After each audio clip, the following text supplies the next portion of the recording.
3월 11일 임의신통께 새벽 기도입니다. 기도하겠습니다. 주님, 금요일입니다. 오늘 하루를 주의 은혜 가운데 살게 하시고 그 은혜로 승리하게 하셔서 이번 한 주간에 또 주중의 삶을 잘 마무리할 수 있게 주님 우리와 함께 하시고 우리에게 은혜 베풀어 주시옵소서. 주의 능력과 은혜가 오늘 우리 하루의 삶 가운데 있기원하며 그 능력으로 우리를 보호하시고 지키시고 힘 주시옵소서. 감사드립니다. 예수님의 이름으로 기도드렸습니다. 요한복음 7장 25절에서 27절까지 말씀 보겠습니다. 요한복음 7장 25절에서 27절까지 말씀입니다. 요한복음 7장 25절 예루살렘 사람 중에서 어떤 사람이 말하되 이는 그들이 죽이고자 하는 그 사람이 아니냐. 보라, 드러내게 말하되 그들이 아무 말도 아니한도다. 당국자들은 이 사람을 참으로 그리스도인 줄 알았는가. 그러나 우리는 이 사람이 어디서 왔는지 아노라. 그리스도께서 오실 때에 어디서 오시는지 아는 자가 없으리라 하는지라. 아멘. 짧게 우리가 말씀을 생각해 봤는데요.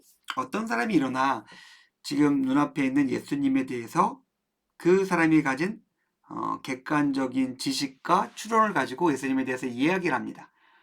이 사람은 최소한 유대 서기관들이나 바리새인 같지 않았어요.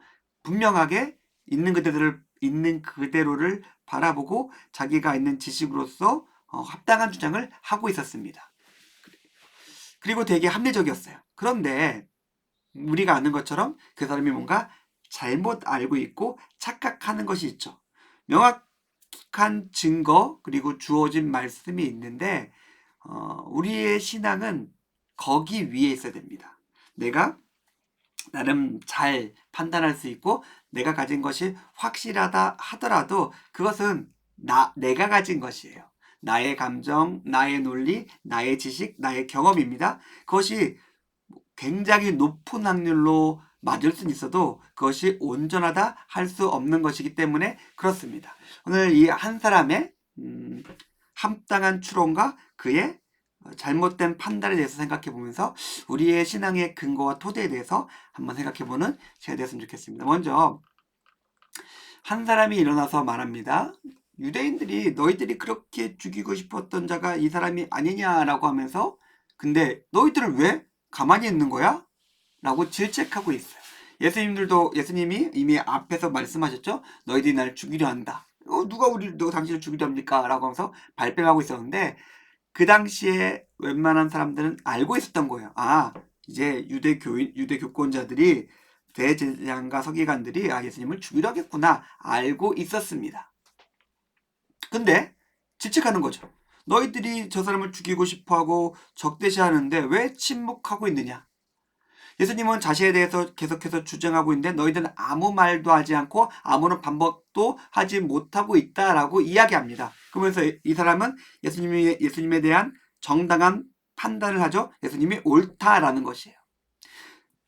제사장과 서기관들은 그렇게 적대하고 사리를 드러냈지만 정작 예수님 앞에서 아무 말도 못하고 있는 걸 봐서는 예수님이 옳다라고 이야기합니다. 우리가 이런 비슷한 맥락을 몇 번 생각해 봤는데 어떠한 사람들과 악한 세력은 자기가 가지고 있는 힘과 권력을 과시하면서 우리를 두렵게 합니다. 정작 근데 오늘 이 사람의 비판처럼 근데 너희들 뭐야? 라고 하면서 그 사람들이 가진 알맹이야 그 사람들의 정작 속 안을 들여다보면 힘은 있는데 아무런 알맹이가 없습니다. 어떠한 근거도 없고 정당성도 없습니다. 성경은 이렇게 얘기하고 있어요. 정당하지 못한 자들, 의롭지 못한 자들, 그리고 불의한 자들, 악을 행하는 자들 두려워하지 마라. 그 사람들의 길은 결국 하나님이 없기 때문에 망할 수밖에 없다. 두려워하지 말라라고 이야기하고 있습니다. 우리를 두렵게 하고 있는 것이 있다면 그 안을 우리가 같이 한번 들여다봐도 괜찮을 것 같아요. 너희들 안에 뭐가 있니? 너희들이 지금 굉장히 큰 소리치고 날 무섭게 하고 너희가 갖고 있는 힘과 돈을 자랑하고 있는데 자 그러면 너의 머릿속과 너의 마음속과 너의 영혼을 가진 건 뭔데? 라고 한번 들여다보자는 거죠. 거기에 뭔가 알맹이가 있고 내용이 있고 방향이 있으면 오케이 너희들도 괜찮다. 너희들도 옳다. 얘기할 수 있겠지만 대부분이나 모든 하나님 없는 세상의 길과 폭력과 힘에는 아무것도 들어있지 않을 것입니다. 그런데 이 일어난 사람이 예수님을 판단하는 근거가 예수님의 출생지예요. 그러면서 예수님께서 메시아일 리가 없다고 주장하고 있습니다.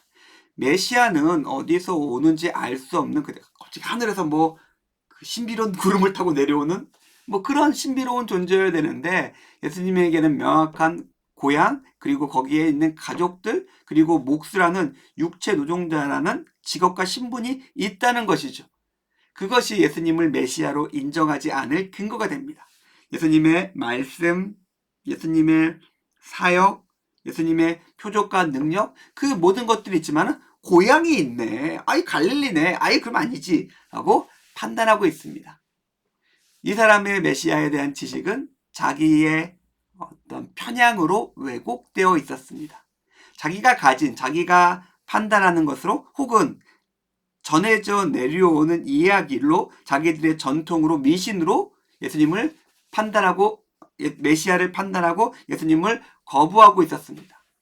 어떻게 해야 될까요? 하나님 나라는 하나님의 말씀으로 이해해야 합니다.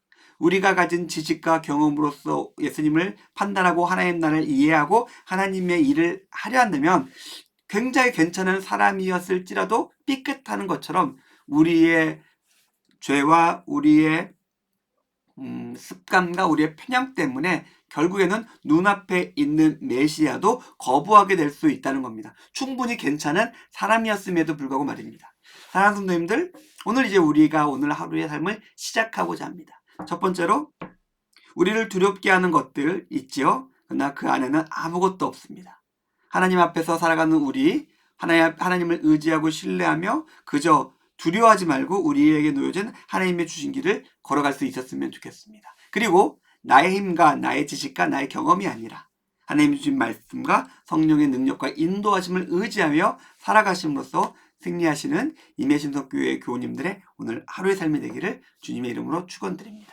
기도하겠습니다. 하나님 감사합니다. 오늘 말씀을 통해서 우리의 삶을 그리고 우리가 세상 속에서 살아가는 그 어려움을 어떻게 이해하며 살아갈지에 대해서 생각해 보았습니다. 우리와 함께 하시고 우리의 삶을 주장하시고 영광받아 주시옵소서. 감사드립니다. 예수님의 이름으로 기도드렸습니다. 아멘. 감사합니다.